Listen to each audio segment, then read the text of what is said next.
Chapter 11. Teacher. When the second possibility of leaving retreat arose, in 1985, I was completely certain that I didn't want to go.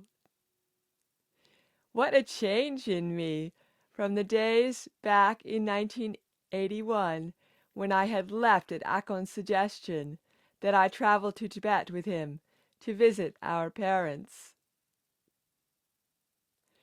Once again, it was the possibility of seeing family that prompted Akon to write to me. He wanted me to return to Scotland to meet with our older brother Palden and our younger sister Simi. He had been back to the Tibet Autonomous Region for the first time in 1983 and discovered that since 1981 our parents had both died. This was a blow.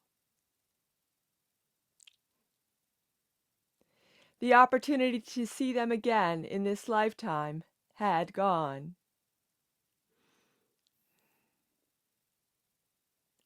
But he also found out that our brother and two sisters were still alive, and began to make the complicated arrangements for Palden Drakpa and Jimmy to travel. Yangchen Lamo declined the offer to come to England. My first thought as I scanned the letter was that it would suit me much better if they came to the USA. But, as Akon explained, they were traveling on Chinese passports, and at the time the U.S. did not routinely admit Chinese passport holders. If I wanted to see them, I would have to go back to Scotland. I was really torn over this matter. I was 42 years old, and I had finally found my life's purpose. I very much wanted to continue in retreat, as I felt I was progressing on my path towards fuller realization. There was so much more to do.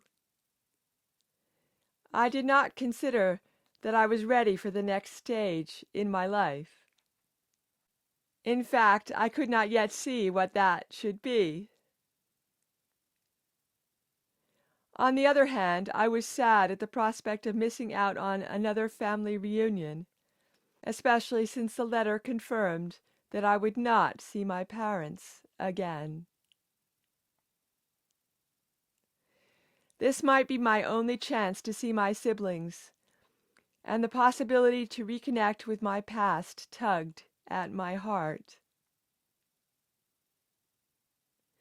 I spent days in meditation seeking clarity. I then spoke with Kempo Carther. I told him that I was contemplating a trip to Scotland. If I went, I would be there for just 3 weeks, and then return to KTD to continue in retreat. I considered that my meditation practice was now solid enough to accommodate this short period away. What did he think? This time there were no threats to break my legs. Much to my relief, he gave me his blessing. So I made arrangements to travel.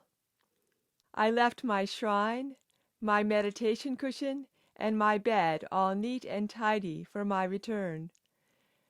I envisioned that this would be no more than a brief pause, as if I'd stepped out into the forest for a stroll.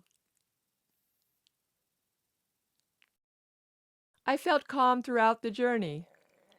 I wondered whether I would remember the ways of the world after years of having so little interaction with it. But though the airports were noisy and hurried, my mind was well able to handle the onslaught of stimulation.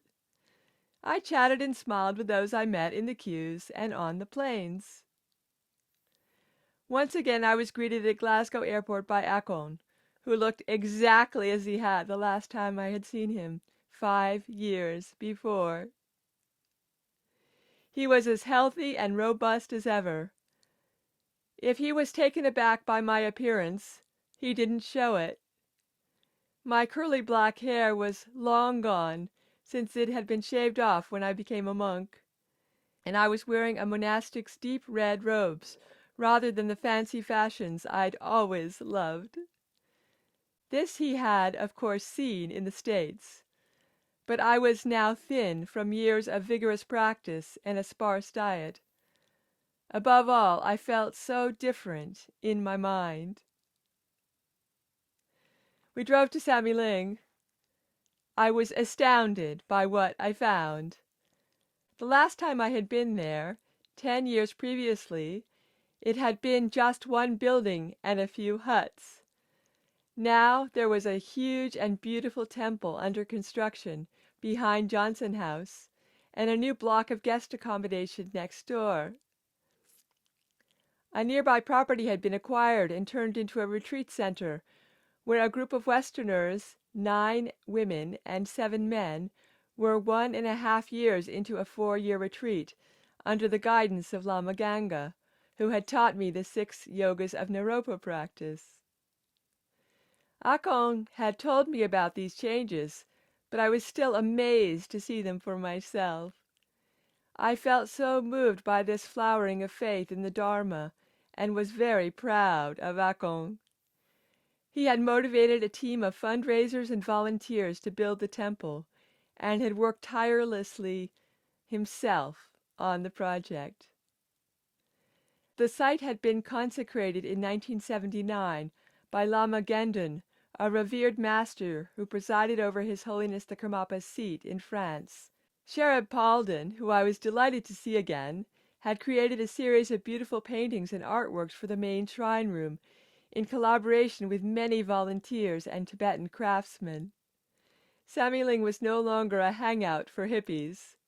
It was on its way to being a monastic complex and cultural center of huge significance.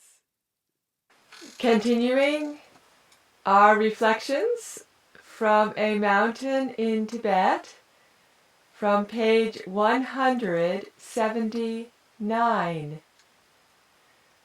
And he got amazing surprise when he seen the temple being built and Yes. and houses built for the workers and so forth, you know. And so many people participating And in to the have people creation. already in retreat as well. Yes. That was first done 3 retreats at the Pure Lands. It was the first one. That was the first one, yeah. Mother came out. Yes. And you were there at that time, because he was talking about the temple was under construction. It started before even I was there. Ah, I see. The temple was built, it was started before I was there too, you know. Okay, dokie. Okie dokie.